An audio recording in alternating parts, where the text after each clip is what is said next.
everyone, thanks for learning to play games. My name is Lance, and in today's video I'm going to be covering character creation in Elder Scrolls Betrayal: The Second Era. This is a brand new game by Chip Theory Games. It is a 1 to 4 player game that takes roughly 2 to 4 hours to play, and is a fully cooperative game where all the players are working their way through a session in a campaign that takes place over 3 sessions. So this video is the first video in a 2-video series covering this game. In this first video, I'm going to teach you how to create characters, and I'm also going to cover a number of the components that are attached to characters or are going to be working with characters. So it's a little bit more than just teaching you about characters, but it is just the first video, again, in a 2-video series.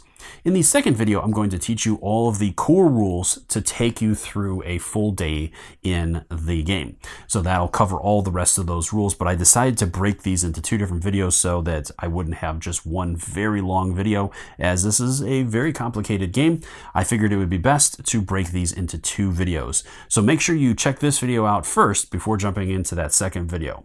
I'll have a link to that in the description below, and I'll probably put it up in the top corner once that video is up. So as always, if you find my videos helpful, if you like what I do, please consider hitting that like button and subscribing to my channel. It's one of the easiest ways you can support channels like mine so we can continue to grow, be able to produce this content. If you want to get notified anytime I drop new videos, including that other teaching video, hit that notification bell and that'll alert you whenever I drop new stuff, including other teaching videos, playthroughs, unboxings, crowdfunding videos, and many others. I also did a full playthrough video, which I'll have a link to that in the description below if you'd like to check that out and get a better feel for how the game plays. I'll have that in there as well. And let's go ahead and head to the table, and I'll teach you how to play. So let's start by choosing a race. So there's going to be a number of different race cards included in the game. Each one is going to list the race at the top of the card, along with an image of that race and its innate ability or special ability that that particular race has, followed by the stats, which there are 5 different stats. You have the starting health and stamina, its starting magic value and combat, and finally its cooldown value. Each one of these sheets is double-sided and has the same information on both sides. It's just a different image of that particular race. And like I said, there's going to be a bunch of these included, such as High Elves, Imperials, Nords, Orcs, Redguard, Wood Elves, just to name a few. Once you've selected which race you're going to play, so I'm going to go ahead and set up as a Dark Elf. You can go ahead and grab the same chip that has your image on it and a number of starting health tokens matching your starting health. Next, I want to go over the Adventurer mat and all the different features on it. So starting in the top corner is going to be your battle form, and throughout the game you're going to have a peg that's going to be placed in one of these forms that will denote what kind of dice you can roll during your turn and items you can use. And there are 5 different forms that you can have access to. Those are defense, heavy weapon, light weapon, ranged weapon, and magicka.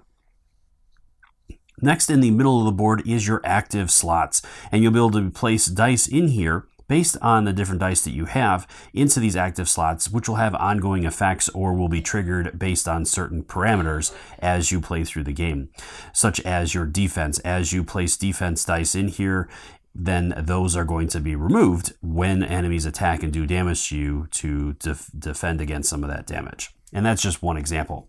On the other side is going to be your saved XP or experience. As you gain experience throughout the game, this is going to track some of that experience. Now, throughout your turn, you may have more than 3 XP, but at the end of your turn, you can never have more than 3 saved XP. So you'll have to spend that throughout your turn to upgrade different stats or abilities. And there's other effects that you can use that XP for as well, which I'll cover in a separate video. Going down the middle of the board on both sides are going to be your attribute rows, and you're going to be placing skill line tokens in those rows that you'll be able to upgrade throughout the game. Now, when you have skill lines on both sides of the same row, as you upgrade one side of the skill line, that's going to limit the other skill line that you have in that row. So be careful which skill lines you place in those rows, as if you have ones that you're really focusing on, those are going to be limited by the other side if you want to build up that side as well. On one side, on this side here, you're going to use the white side for experience to upgrade that side. So the first 2 slots are going to be 1 experience, the second 2 are going to be 2, and the third 2 are going to be 3. On this side, you're going to use the black line underneath that. So on this side, it's 1 XP, 2 XP, and then 3 XP to upgrade those sides. And again, I'll cover all of this more in the other video for teaching. At the bottom of the board are two different stats. First off, you have your cooldown stat, and this is going to denote the number of dice you're going to remove from your cooldown track at the beginning of your turn. And then the other side is going to have your tenacity track, and this is also going to be tracked by a peg that is going to denote your current tenacity. And you'll be able to spend that throughout your turn to activate different abilities that I will cover a little bit later. And then finally, at the bottom of the board is, again, your cooldown track. As you exhaust dice, you're going to be placing them in here, as well as any stats or effects that you have and fatigue dice that you have. And those will be slotted from left to right, filling up that row. And then again, at the beginning of your turn, based on your cooldown stat, you're going to remove a certain number of those dice. Now, there are other effects that will allow you to remove dice from this row as well. At the beginning of each campaign, each player is going to choose a class for each of their characters.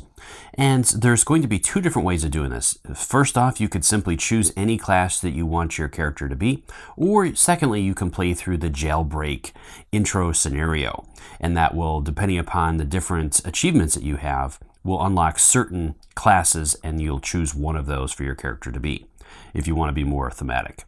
So with these class reference sheets, each one's going to list the name of that class on the top, followed by the novice, which is a double-sided card. So each one of these cards is double-sided with a novice side and a master side. You're always going to start on the novice side. And underneath that is going to list the way that you can upgrade and flip it over to its master side, which I'll show you in a little bit. And each one of these, once you meet the condition, you'll flip it over to the master side and it'll stay on that side for the remainder of the campaign. So getting this early can be very, very helpful for you. Underneath that is an innate ability or some other effect that you'll have throughout the game. For example, with the Sorcerer, if you start your turn on Magicka, you're going to gain 1 tenacity. So if I start my turn with those conditions, then I will gain the tenacity for that.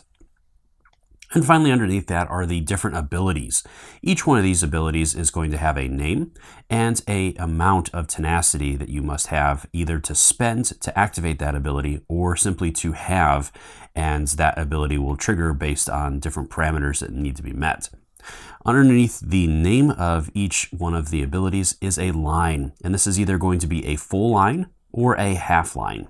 With the half lines, that represents that when you flip it over to the master side, this ability is going to be upgraded in some way, or the cost will be reduced or whatnot. And on the abilities, there's a number of different features that I want to go over. First is the interrupt. With this one, you can trigger it during an enemy's turn or other conditions that are met when you meet those conditions, and you'll simply pay the cost to trigger that ability.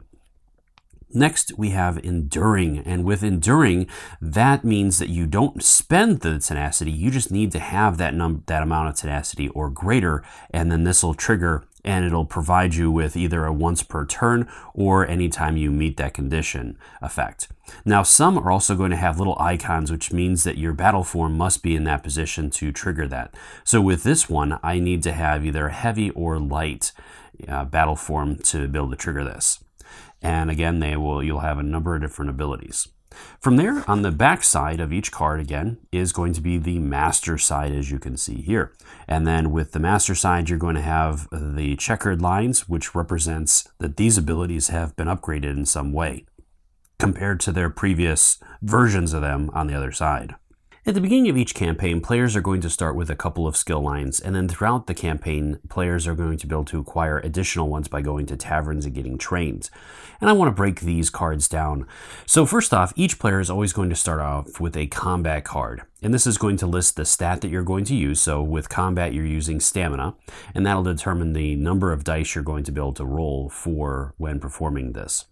Then it's going to give a short description, and a lot of the times the skill is also going to list the battle form you need to be in. With combat, it is the one exception, as it is going to be listed based on what you're trying to do. And each one of the skill lines is going to list levels, which is going to include a number of dice that you can acquire for that level. With combat, if you are in the light, heavy, or ranged combat or battle form, you can use your combat dice to attack. And again, you're going to follow whatever form you're using.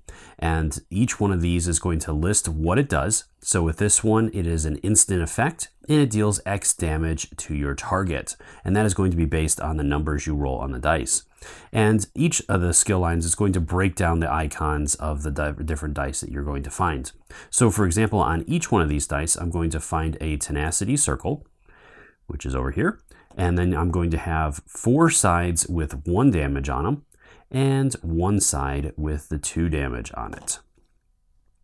Now the other option I have is if I'm in the defense battle form, in which case then I can use the dice as defense dice. With those, it's going to, each time I roll one of these, it's going to be placed in my active slot or a active slot of my character as long as I have active slots open. And then it says when you deal damage or dealt damage by an enemy, you may exhaust this die to prevent X damage. And that's going to again be based on the number on the die that you have locked into your active slot. And again, it gives the breakdown. Now on the back side of the combat card is going to be a quick reference guide for your turn breakdown, the engage breakdown, and the battle forms and what they are for. Now going over to the other skill lines, each one of these is going to have a skill line token that you're going to place in one of your attribute rows. And with these, again, it's going to show an icon for that token at the top, the name of that skill line. Again, it's whatever source it's using. So this one's using Magicka, and it's going to list that battle form that you must be in order to use the dice from this skill line. Then it's going to break down the levels. So with level 1, I have Force Shock, and there are 4 dice that are included in the game that are Force Shock dice. And again, each one of these dice is going to show the icons that are listed on there, and little pips next to it is a number of times that icon is going to show up. So on this die, I'm going to have 3 sides with this little shock wave on it. And each one of these is going to have an effect that's going to be triggered. And there are 5 different effects. I already went over the active effect and instant effect. But there's also cooldown effects that will go into your cooldown line and will be active until they leave your cooldown line. There's also drain effects that you'll see, which means that when you use the die, you're going to resolve it instantly, and then it's going to be removed and placed onto your race sheet, and you won't be able to use it for the rest of that battle. And then finally, there are status effect dice that are either going to be placed on enemies or spaces or potentially in your cooldown track, and they'll resolve as they move their way through it. So from there, I also have on this die 1 side with that fork and the circle, and then 1 side with the lightning fork on it. And again, each one of these effects is going to list when it is going to be activated. So these are all instant effects. So I resolve them as soon as I roll them. And then the dice themselves are going to be exhausted and placed into your cooldown track. With level 2 or any level beyond level 1, I must have dice of the previous level or levels in order to upgrade to or gain a new die in a higher level. So for example, with the destruction staff, if I have at least 1 level 1 die, then I can get a level 2 die of my choice. And there's 2 different options for level 2. I have Wall of Elements and the different effects on that one, and the destructive touch. And again, it's going to list the maximum number of dice included in the game. That doesn't mean that that's the number of dice you're going to gain. So each time I spend experience, I would gain 1 die of my choice. On the other side is going to be the level 3 and 4 abilities. And again, I must have the previous levels in order to buy a die in these levels. So with level 3, I have Pulsar, and there's only 1 die included in the game, the Electrical Drain and the Electrical Rage. And then finally, level 4 is the Ancient Knowledge. And again, each one of these is going to list when it is going to be triggered. So this one is a status effect, and you'll just follow the directions on the card. At the bottom of each one of the cards is also the constellation that it is attached to. And this will be important when you visit trainers, as certain trainers in certain towns will not have access to all the different constellations. And I'll cover that more during that step in the other video. From there, then I want to cover the different items that you'll be able to collect throughout the game.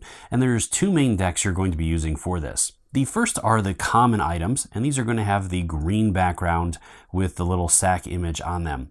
On the back of each of these cards, you're also going to have a set of numbers, and that's for unlocking the card if it is locked, which I'll cover in the other video. From there, there's 8 different types of items you're going to be running into, and the icon is going to be in the top corner for each of these items. So first off, let me start with the armor items. So each one of these items is going to show an image of that item, the name of the item, and which location it's worn on. So this particular one is worn on the chest, and each player can only, or each character can only have an item, one armor for each location. So there will be other locations such as the head or feet or hands, and each one of these is going to give you an ability that you can carry out at certain times, mainly on defense. Now, each one of these also has an overtax ability, which means that this is a more powerful ability, but then after you've used it, then this item is going to be discarded. Otherwise, if you just use it for its main ability, most of the time you're going to hold on to that item and be able to use it multiple times over and over again. At the bottom of each card is going to be the code for that item as well, which will be important for some quests that it'll provide you with items or simply for other things. Moving on from there, you're going to have the different weapons, and some of the weapons will have a battle form that they need to be in order to use and get benefits from. Each weapon is going to list the name of that weapon and its type, along with the benefit of that weapon, again, when using it in that battle form, and an overattack ability with, again, that when you trigger that, it is going to be more powerful, but then you'll discard the item after using it. And anytime you use or have an item that has 2 different abilities on it, or a choice between an overtax and regular ability, you must choose how to use it before rolling the dice for the attack or on defense before any damage is dealt to you. Next are enchantments, and these are going to again have an image, the name of the enchantment, and what it is going to affect. So this particular one is an environmental one, and it says, and then it has the text for effect. So this one is enchant round counter. After adventurers take fatigue damage during the start of a fatigue round, set the round counter to 4, and the next time the battle ends, discard this enchantment. So these are going to be able to enchant and change the rules in some way to benefit the players. Next, you're going to have consumable items, and these are going to be single use, and then you're going to discard the item. Most of the time, these are going to be food items or whatnot, and you'll simply carry out the effects listed on the card. Now, a lot of the times, these will benefit multiple characters as well.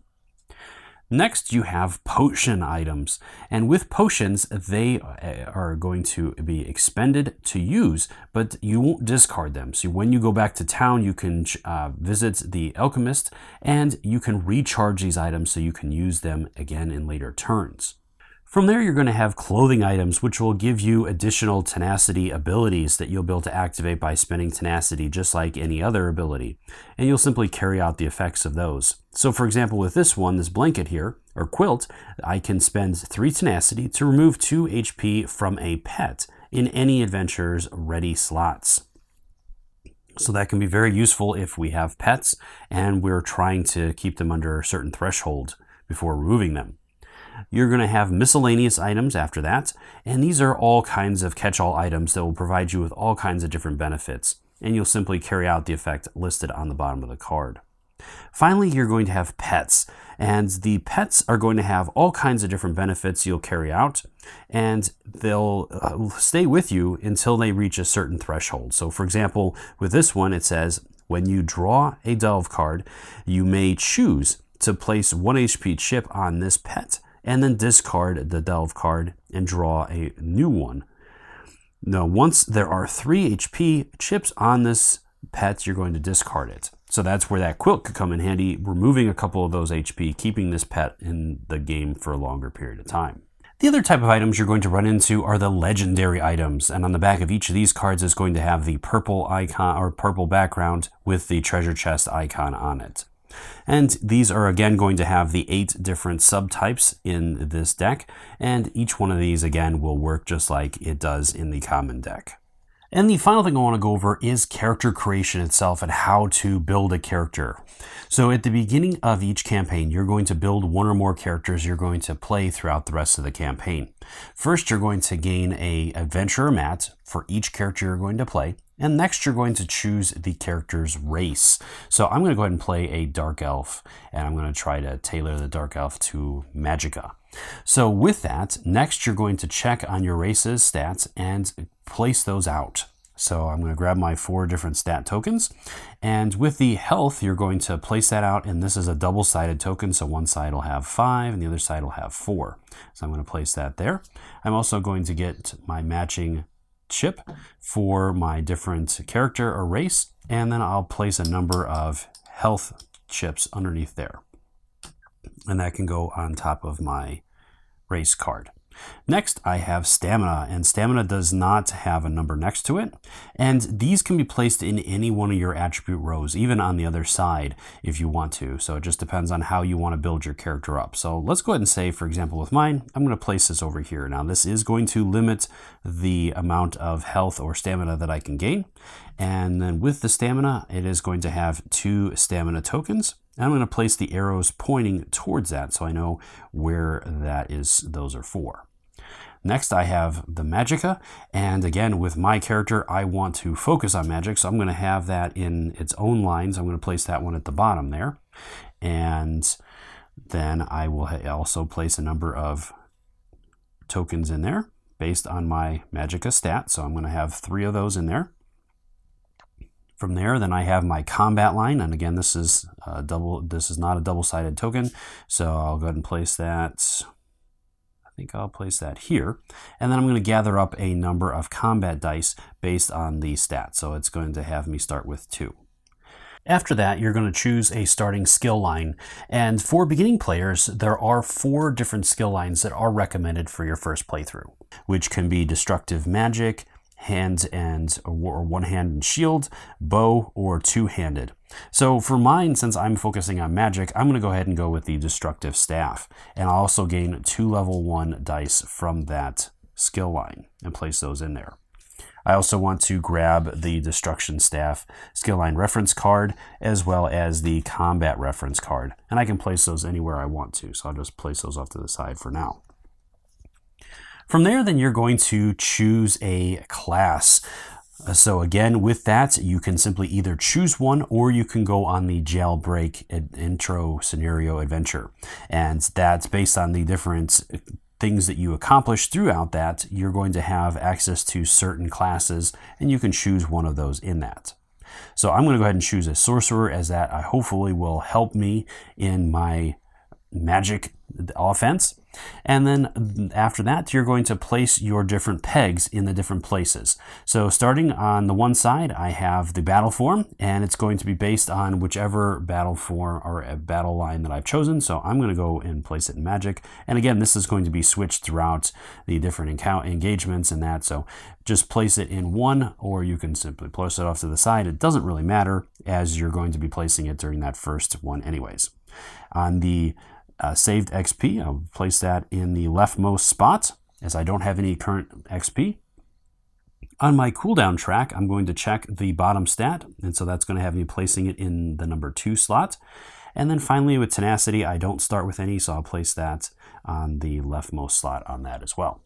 The one other thing I want to cover as well is that when you gain items, so you can have a maximum of 8 items at any time, and 4 of those are going to be in your active slots, so you can place those off to one side if you want to represent your active slots. Any that you don't have in active slots will go in your reserve, which is going to go on your race image, and you'll simply place those on there. And you won't have access to those during combat, which is the important thing. Only the active ones will be ready for combat. So at that point, you've created your character and you're ready to start the campaign. Well, I hope you found this first video helpful in learning how to create your characters for Elder Scrolls. As always, if you have any questions or comments, please post those in the comment section below and I'll do my best to answer them. And let me know if there's any other questions or things that you want me to cover in the other video, as there's a lot to dig in with this game. That video is going to be more extensive and we'll cover a vast variety of things within the game. But I'd love to hear from you as well if there are certain things that you would like covered, or if there are certain things that you have specific questions on. Drop those in the comment section below as well. Love hearing from you and starting a conversation. Until next time, I'll see you later.